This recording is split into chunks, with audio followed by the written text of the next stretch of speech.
This will be my recap video of the first stop of the 2024 Central Division Toyota Series on Lake Guntersville.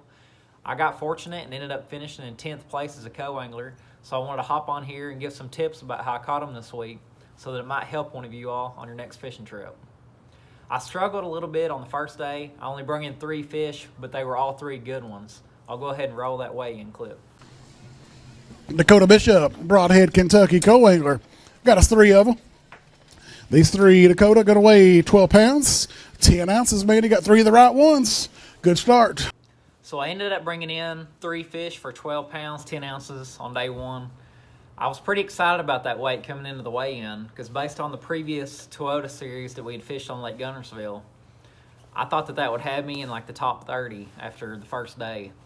But Lake Guntersville was fishing out of its mind during this tournament, so that 12 pound, 10 ounces had me just inside the check cut in 63rd place. So that first day, my boater was fishing grass flats that were just off the main lake. And this is where I figured out the little chatterbait system that carried me through days 1 and 2. And what I was doing was nothing special. And everyone that goes to Lake Guntersville knows you gotta have a jackhammer chatterbait tied on. So I was throwing the Z-Man jackhammer chatterbait, and I was throwing it in FireCraw, and I was also throwing it in green pumpkin. And I had 4 chatterbaits that I would literally lay on the back deck of the boat, and they were a green pumpkin in 3/8 ounce and 1/2 ounce, and then the FireCraw in 3/8 ounce and 1/2 ounce. And what I would do is I would look at the water clarity and the water depth that we were fishing. If we were fishing from 0 to 5 feet, I would throw the 3/8 ounce, and then I would look at the water clarity. If the water clarity was a foot or less, I would throw the FireCraw. If it was a foot or more, I threw the green pumpkin.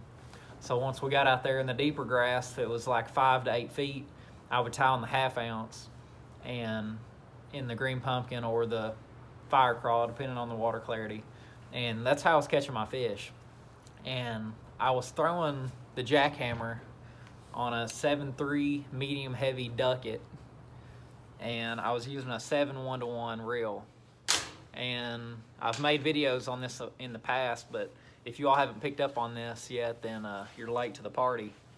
But if you go to Tackle Warehouse and look for this Iser line, it's copolymer, but I'm telling you, I literally use it for everything, and it's super limp. It fishes like an expensive line, but it's super cheap for these huge spools. And every spring, I'll buy like 10, 12, and 15 pound tests. I'll get like a spool or 2 of each, and they're 15 bucks for like a spool like this. And that'll last me the entire fishing season. I never have to buy a line again. And I will re-spool my reels. Like during that Toyota Series, I was re-spooling them like before, like each day. Like each day I was re-spooling my reels. So I'm constantly using fresh line. And I've used that stuff since I was a kid. And I can count the number of fish on one hand that I've broke off or that I've lost because of my fishing line. And I know not a lot of people can say that. And those ones that I broke off were my fault, like cranking on 8-pound tests and hooking like a 5-pound smallmouth. Like that's really the only fish that I can think of off the top of my head right now that I've broke off in my life. And that's insane. And you all need to get you some of that line. But anyway, the jackhammer was what got it done on day 1. And I caught a lot of them on day 1 on the green pumpkin and in the 1/2 ounce because my boater was fishing a lot of like the deeper grass. And I was putting Yamamoto Zakos on the back. And these are the same bait, just different packaging. Just the 4-inch Zako. And I was just matching it, green pumpkin on the green pumpkin, FireCraw on the FireCraw. Just keeping it super simple. Nothing special about what I was fishing with. But, you know, switching up the weights. And what I also noticed that I haven't heard a lot of people talk about is the vibration difference in the 3/8 ounce versus the 1/2 ounce jackhammer. And, you know, the 3/8 ounce has a little bit smaller head on it than the 1/2 ounce does. It's hard to tell in the video, but the 3/8 ounce is a little bit narrower than the 1/2 ounce jackhammer. So what I think that the 1/2 ounce I think has a lot harder thump, and I could feel that in my rod whenever I was fishing the bait. Because, you know, where it's got the wider head, I think the blade, you know, it makes contact with that head a lot sooner. where, with the 3/8, the blade has to move a lot more to hit that head. So I don't think it gets as much contact. So I noticed, especially when I was throwing the 3/8, that the vibration was a lot different than the half. So I had those 4 tied on, and I would rotate through them and just see what the fish wanted. And if I got bit on one, I would throw it for a little while. And we had a big rain right before this tournament, so there was clear water and there was also some dirty water mixed in like the same areas. So we might be going across a flat, and we might go from like 6 inches of water visibility to like 1.5 feet, 2 foot of visibility, fishing like the same grass flat. So where I think a lot of people were throwing the same bait in both those scenarios, I was switching it up, and I think that got me a couple extra bites that might have helped me out during this tournament. So day 2 went a little bit better. I'll go ahead and roll that weigh-in clip. Here comes Dakota Bishop, Broadhead, Kentucky co-angler, 12 pounds, 10 ounces a day, 1 bass, 5 more today, Dakota. Good job, man. 5 are going to weigh 16 pounds, 2 ounces up to 28.12. So on the second day, I brought in 5 fish for 16 pounds and 2 ounces. And I caught a lot of fish this day. I've culled a couple times. I caught several small ones. But I had a super nice boater. He didn't do real well on the first day. So he was literally he helped me out so much on the second day. He was angling the boat to where I could get good casts on these grass lines and things. And I attribute my weight on day 2 to my boater. He was one of the nicest guys I've ever fished with. And he was absolutely one of the top reasons why I made it to the 3rd day. So I was doing the same thing on the second day. I was throwing my system of 4 Jackhammer chatterbaits that I literally had laid on the back deck. I would look at the depth and the water clarity, and I would choose which chatterbait to throw based on that. And I was rotating those all day. And on day 2 especially, he was fishing shallow, we were fishing deeper grass, and we were fishing a lot of different water clarities.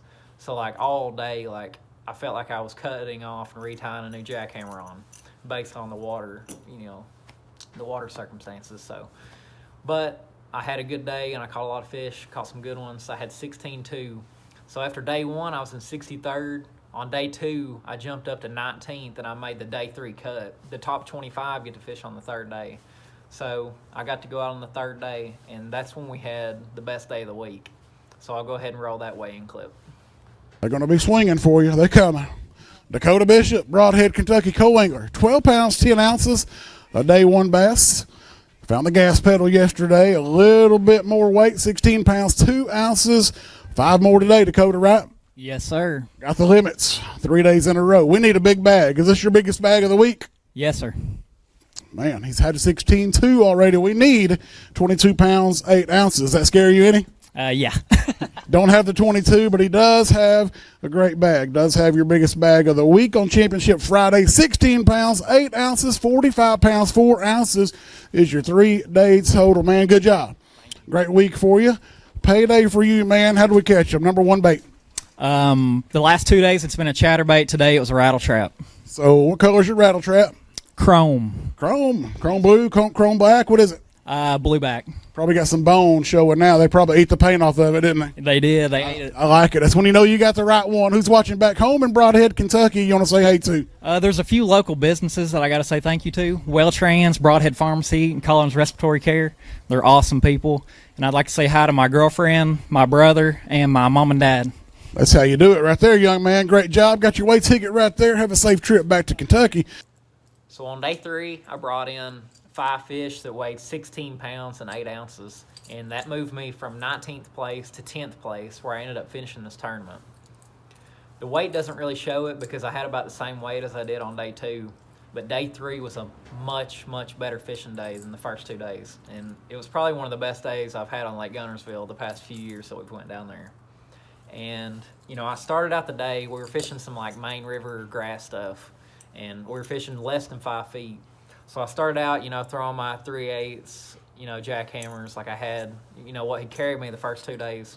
And it just wasn't happening.